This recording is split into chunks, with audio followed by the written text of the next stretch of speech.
Bonjour, en direct du Manger Santé virtuel. Donc, censément, j'aurais fait cette démonstration sur la scène des différents salons Manger Santé.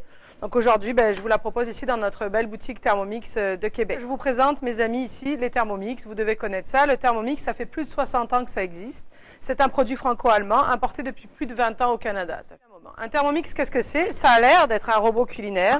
Ça a l'air d'être juste un blender, mais c'est pas juste un blender. Le Thermomix, le bol se démonte au complet pour aller au lave-vaisselle très facilement. Le Thermomix, on n'a plus rien à racheter. Tout ce qui s'en vient sur mon comptoir vient à l'achat du Thermomix et est suffisant. La spatule, le gobelet, le couvercle. On a également le fouet qui va nous permettre de faire de la chantilly, des blancs en neige, de mélanger quand on fait des mijotés. Également ceci qu'on appelle le Varoma qui va se poser sur le dessus pour cuire à la vapeur. Le Thermomix, on a pour habitude de dire que ça remplace une vingtaine d'accessoires de cuisine et surtout, c'est ça qui nous intéresse actuellement, c'est que ça va s'adapter à toutes sortes d'alimentations. Avec le Thermomix, qu'on soit sans gluten, qu'on soit végétarien, végétalien, sans lactose, qu'on mange de façon traditionnelle, qu'on soit gourmand, une grosse famille, une petite famille, le Thermomix va s'adapter à toutes sortes de personnes. Aujourd'hui, j'ai choisi de vous préparer une recette qui va mettre en avant les différentes fonctions du Thermomix parce qu'un Thermomix, ça cuit. Je ne sais pas si vous apercevez ici les 3 bulles de mon écran. La première, c'est le temps.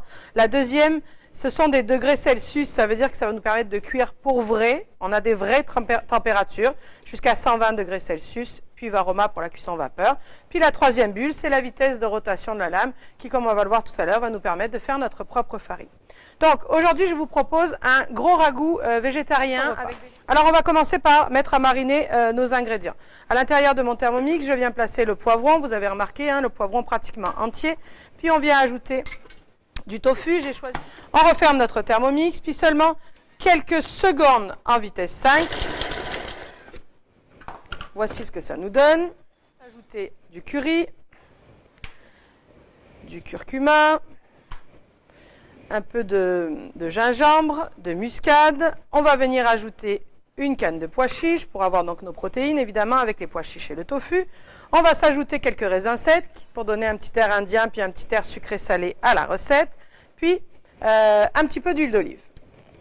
Bien entendu, on aurait pu mettre une autre sorte de matière grasse, on aurait pu jouer avec les quantités également. Ici, qu'est-ce que je vais faire? Je vais juste venir mélanger quelques secondes. Mais le Thermomix, je vous l'ai dit, ce n'est pas juste un blender classique. Je vais activer ici le sens inverse. Vous voyez la petite flèche? Ça veut dire que la lame qui est à l'intérieur va tourner dans le sens inverse du tranchant. Et du coup, mes ingrédients vont être simplement mélangés et non hachés. Pendant ce temps-là, je me permets de vous montrer mon Varoma, le cuve-vapeur dont je vous ai parlé. J'ai commencé déjà à préparer mes légumes, donc des choux-fleurs et brocolis en fleurettes à l'intérieur. Un espace pour une meilleure circulation de la vapeur. On replace notre plateau. Puis là, regardez-moi cette merveille. Là, ça, si ce n'est pas du beau tofu et des beaux pois chiches assaisonnés, marinés, le temps de le dire. On reverse tout ça sur le dessus de notre plateau. Ici, donc, on va laisser notre bol tel quel pour continuer la recette. Pas besoin de le laver. Économie de temps, économie de vaisselle. Ensuite, on va commencer maintenant notre sauce et le restant de nos étapes. On va placer à l'intérieur du Thermomix oignons, ail et gingembre. De la même façon qu'on a préparé notre marinade, on va venir hacher quelques secondes, toujours en vitesse 5, la même vitesse que tout à l'heure. Vous voyez, en quelques secondes, mon gingembre, mon oignon, mon ail, tout a été bien haché correctement. L'étape d'après, ça va être de faire suer rissoler, finalement comme on ferait dans une casserole pour démarrer une sauce. Le Thermomix, je vous l'ai dit, il chauffe, il cuit, mais c'est comme un poêlon. Ça veut dire qu'il faut que tu fasses redescendre au fond de ton poêlon pour une meilleure qualité de rissolage. J'ajoute un petit peu de curry, un petit peu d'huile d'olive, encore une fois. Puis là, je vais venir programmer quelques minutes à la température maximum qui est de 120 degrés, à faible vitesse. Je ne sais pas si vous entendez, mais ça crépite. Vous voyez la fumée, mais vous entendez que ça crépite. Les étapes, je veux juste revenir sur le Varoma que nous avons préparé précédemment. Aujourd'hui, encore une fois, une belle recette à l'indienne, végétalienne et végétarienne. Mais ici, à la place des pois chiches et du tofu, on aurait pu faire la même recette avec du poulet cru. Des dés de poulet cru qu'on aurait mis à mariner pareil. On aurait pu mettre des lanières de filet de porc. On aurait pu mettre évidemment des crevettes aussi, ça aurait été très bon dans cette recette. Parce que même sur le plateau du Varoma ici, mes ingrédients vont cuire à la vapeur de ma sauce par la suite. Donc ici, ma canne de lait de coco, j'ai séparé, j'ai gardé la crème pour plus tard. Puis je garde juste mon eau de coco, on va dire, que je viens placer à l'intérieur du Thermomix. Ensuite, on va venir ajouter 400 g d'eau. Et là, tour de magie, je décale mon écran. Et là, on a accès à toute une autre partie de notre Thermomix, des fonctions annexes. Vous voyez ici un épi de blé pour pétrir. Vous voyez ici la phase auto-nettoyage. Oui, ça s'auto-nettoie. On a ici de la fermentation, les fromages, les laits végétaux, tout ce genre de sortes. Mais là, ce que je cherche, c'est la balance. Donc, j'appuie sur la balance. J'attends que les zéros s'affichent. Puis, je vais venir peser 400 grammes. Que vous voyez là, qu'est-ce que c'est? Ça, c'est mon Campbell ou mon Bovril, mais fait maison. Parce qu'avec un Thermomix, on fait son propre fond de légumes, si on est végétarien, végétalien, ou fond de poulet, ou fond de bœuf, si on le souhaite. La recette est à l'intérieur du Thermomix. Donc, on y va. Une belle quantité, parce que c'est ça qui va venir saler, assaisonner et parfumer notre recette. On ne rajoutera pas de sel par la suite dans d'autres étapes. C'est cette affaire-là, le panier. Le panier s'en vient avec le Thermomix également. Puis vous voyez qu'à l'intérieur, il y a des dés de patates douces. J'ai mis également les pieds de brocoli puis les pieds de chou-fleur pour ne pas les perdre. On place ça à l'intérieur. On referme. On vient placer sur le dessus notre varoma. Et là, on s'en va pour programmer 22 minutes. Température, on ne réfléchit pas. Varoma, c'est intéressant. Vous avez compris qu'aujourd'hui, c'est une recette. Mais ce que je suis en train de faire là, le principe de préparer une sauce, parce que c'est ça qu'on a fait, une sauce coco curry, on a juste rallongé avec un peu d'eau pour être capable de cuire tout le monde à la vapeur. Donc ce principe-là, en fait, va s'adapter à toutes sortes de recettes. Ici, c'est des patates douces dans mon panier, mais ça aurait pu être d'autres légumes. Ça aurait pu être du riz également. Hein. On peut faire cuire du riz à la vapeur d'une sauce curry avec du poulet, puis un assortiment de légumes. Bref, vous comprenez que c'est très polyvalent et qu'il y a toutes sortes de possibilités. Évidemment que là, ça a l'air compliqué parce que je parle très vite, parce que je connais mon Thermomix, parce que je travaille en manuel. Mais un Thermomix, c'est pas du tout compliqué. D'abord parce que on a ce qu'on appelle l'application Cookidoo. Dans la barre de recherche, je pourrais marquer tofu, pois chiche. Puis là, il me proposerait des centaines de recettes. On est capable de mettre des filtres sans gluten, sans lactose, économique, famille nombreuse. Au fur et à mesure, ça va trier pour avoir tes recettes. Je veux juste vous montrer quelque chose d'assez express. Je voulais quand même vous montrer qu'avec un Thermomix, on est capable de faire sa propre farine sans gluten.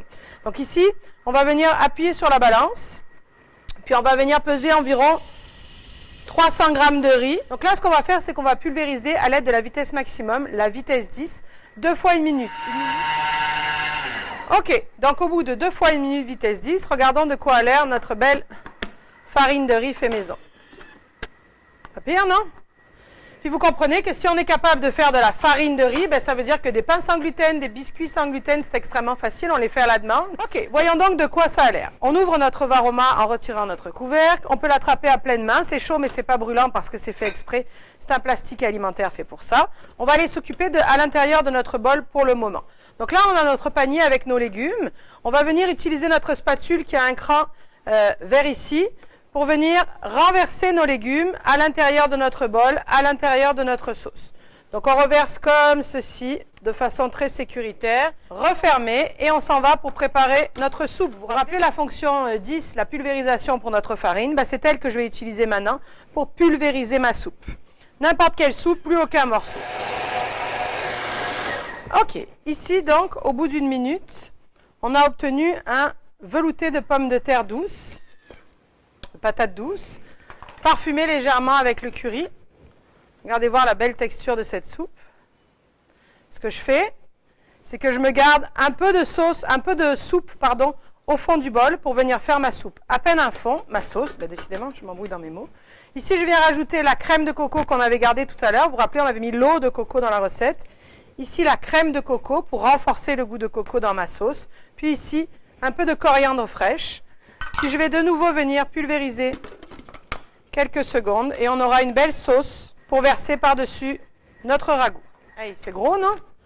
Là, regardez-moi voir la belle sauce à la coriandre et à la crème de coco qu'on va venir verser sur notre ragoût à l'indienne, brocoli, tofu, pois chiches. Puis ça, cette recette, ben là, vous voyez qu'il y a du stock, vous voyez que c'est équilibré, évidemment. Moi, cette recette, je l'aime froide aussi. Hein. Quand il en reste, c'est super bon dans un lunch. Des fois, je me rajoute un petit jus de citron pour pimper ça. Là. Puis ça fait quand même une belle recette. Bon, si on résume rapidement, le Thermomix est extrêmement polyvalent. Ça a l'air compliqué, mais ça l'est absolument pas grâce à l'application Cookidoo, puis toutes les recettes guidées pas à pas qui vont vous dire ce que moi, je viens de faire là. Également, la conseillère qui peut venir chez vous. Puis un Thermomix, ben, c'est Pas plus de 90 $ par mois sur 24 mois pour être capable d'en avoir un à la maison. Mais imaginez toutes les économies que vous allez faire. Pour retrouver la recette au complet, pour retrouver toutes sortes d'autres belles recettes, des informations sur le Thermomix, mais également des cours de cuisine végétarien, végétalien et sans gluten, thermomixcanada.ca. Salut!